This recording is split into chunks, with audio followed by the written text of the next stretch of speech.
पराठे तर विविध प्रकारचे असतात, पण स्वीट पोटॅटोचे पराठे तुम्ही कधी ट्राय केलेत काय?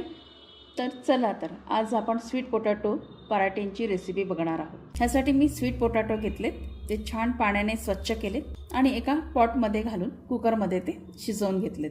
शिजल्यानंतर त्यांना चिरून घेतलं आणि त्यांना स्मॅश करून घेतले. पराठे बनवण्यासाठी मी इथे मल्टीग्रेन आटा घेतलेला आहे आणि त्याचा सॉफ्ट डो बनवून घेतला. आता स्वीट पोटॅटोची भाजी करून घेतली. दाखविल्याप्रमाणे लसूण अद्रक हिरवी मिरचीची पेस्ट घातली आहे आणि तिखट हळद मीठ घालून स्वीट पोटॅटो घालून ते छान मळून घेतलं.